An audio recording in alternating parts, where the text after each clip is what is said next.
And welcome to the Daily Conversation for the Trades. I am your host, Christene Marie.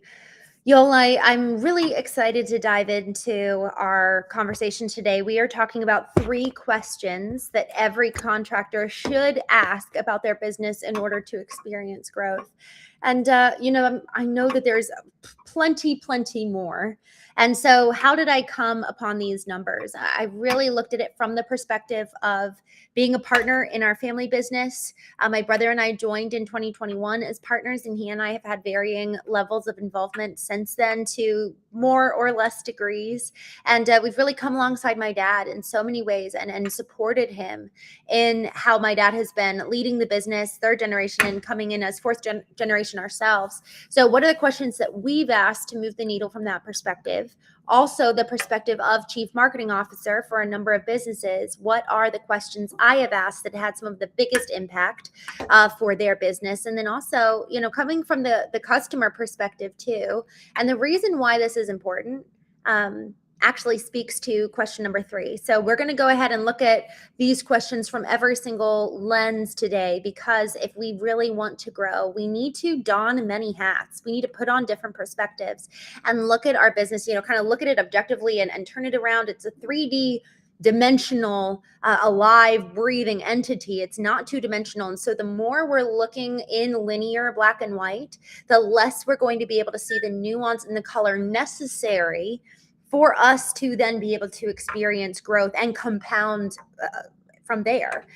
So much of growth, if we're doing it right, compounds on itself and grows naturally once we've built the firm foundation. Hence the name for Foundation First that my partner and I co-founded. We come in with that fractional lens to see what's missing before we ever start spending any money, any of the marketing budget, any of the budget maybe set aside even for hiring. What is the foundation on which we're growing for your business to ensure that growth compounds?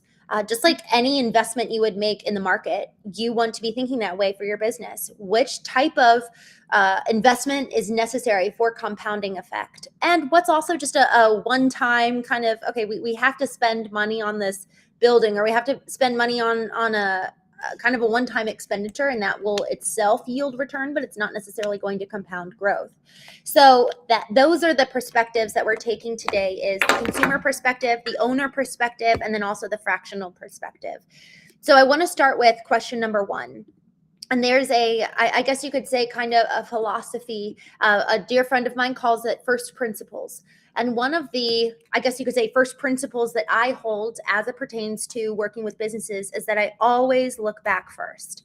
I always look to the past, whether I'm working with an individual entrepreneur, business owner, and we're looking at their life and how to actually compound interest on their life and all of the investment they've made and how do we yield maximum return, but also their business. So looking back, the number 1 question in looking back that I would have is to analyze what is the highest net earning activity that got me here today. I realized I was meeting with a company. They grew from 11 million to 30 million in 1 year. And so I'm coming on as a fractional CMO to work with them. And effectively, how do we get to that next level of 60 million? And one of the biggest questions was this, sitting down with them. And we're going to be digging into data moving forward and pulling a lot of reports and talking to vendors, talking about what's working, what hasn't worked. What have you tried? Where did it fail? Where did it go well? But I want to know, what is the number 1 thing you have done that had the biggest impact on the bottom line? And remember, bottom line is net. Yesterday, we were talking about different numbers that business owners and operators need to be looking at. A lot of times they're just looking at lead numbers and they're just looking at gross revenue. We need to be looking bottom line is net. So I want to know what activity. It could be a service. It could be a marketing tactic. It could be something sales does. It could be something production does. It could be at the very end of the life cycle where you're like, man, someone told me this example while I was on a podcast with them. They said that they would customize doormats with the homeowner's name and give it to them. And that was a really actually high net earning opportunity, because that person ended up bringing in 4 to 5 customers that they would refer them out to. That was a very high net earning activity. Now, here's the thing. Another company that I've talked to They grew to, I believe it was 20 million just by knocking on doors. And then they stopped. And then they incrementally grew by far lesser of a degree. But the thing that they stopped doing was they just started paying for Google ads rather than going and knocking on doors. So while, yes, they were still growing, they were looking at, man, they're like, man, look at all of the leads we're bringing in because people are calling, people are filling out forms. Man, this is awesome. But they stopped knocking on doors that got them to the fast growth track that they were on before. And I like to think of this as the golden goose. What is a golden goose? Man, that and it could high net earning activity could be a person who's, man, just dynamite. They go in, they secure the contracts, they secure the relationships, they're building the bridge, and then we've got these high earning potentials coming as a result of it. And so the reason why I want to look at this is because as we're talking about growth, so often what we only do is we look forward. We never look back, and we don't really analyze where are we here today. I worked with a coach, Dr. Jeff Spencer. He worked with Lance Armstrong and coached many other professional athletes. And, I was sitting with him for a couple of hours in our first meeting. And the very first thing he had me do was what he called a goal positioning survey. He says, we need to know where we're starting from in order to then highlight, like, okay, now am I making any success because I know where I'm starting from? But if we don't know our starting point, how can we ever have any kind of incremental measurable success moving forward because we don't have a baseline? Y'all, we need to understand what is our baseline, and to even understand that we have to look at the past. So the past shows me what's a high net worth opportunity activity that was being done in the past that got you to where you are today. What's the golden goose? What made you into a good company so that as we move forward to making you a great company, we do not stop the thing. Jim Collins talks about that in his book, From Good to Great. We cannot stop doing the very thing that got us to where we are today. Second question. So as we've been looking at the past, I want to look at the present. Again, akin to this concept of, okay, what got us here, but also where are we? What defines here? What's our baseline? Where are we starting from today? And this is, the question I would ask you is, where is there waste? Analyze every facet of your business. Where is there waste? Wasted time, wasted revenue, wasted revenue. For me, that question of where is there waste? Where are we wasting opportunities because maybe we sold the job and then they end up getting canceled down the line because we didn't follow up with them? For one particular company, they had 11% of all total year jobs get canceled because of lack of follow through. 11%. That is waste. I'm sure you as a business owner and operator knows just what a big deal that is. That is actually returning. That's money lost. It's not just money that it's like, oh, we could have secured that, but it's like, no, you actually need to return the money to the homeowner because they've already paid you. That is an actual loss. That is actual waste. It's not just, an idea in my head of loss of vision, but it's loss of actual dollars and cents. So where is there waste? Where are we wasting opportunity for lead capture? Where are we wasting opportunities for appointments? Are we not getting in touch with them fast enough? Are we not having the date soon enough? We need to grow in proportion to our capacity and capability, lest we offer a terrible customer experience and then the word spreads and it hurts our brand reputation. Brand reputation is one of the most important assets you could ever have, both for your business and your personal life. Your reputation is the number one most important asset. So if you're trying to grow beyond your capacity, it's going to be detrimental to the health and growth of the business. So where is there waste? Let's eliminate the waste, because that, again, it goes back to shoring up the foundation so that as we try to implement new tactics, new endeavors, new activations, it's being built on something that is strong and sturdy. And then next, and the third question is coming at it from the customer perspective.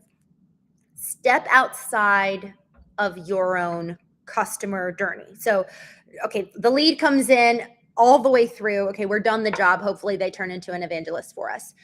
Go and actually completely do a 180 and go sit in your customer's shoes. This is where empathy is incredibly important. This is where you're forward thinking.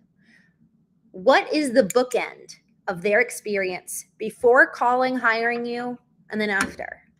And I want you to really think about this. What are the 1, 2, 3, 4, 5 steps they go through for their house, for the stage of their business growth if you're B2B? And then also, what are the 1, 2, 3, 4, 5 steps after working with you? Because you know what? On either bookend is probably an opportunity for you to expand your services and or deepen them. Maybe it's through a maintenance program.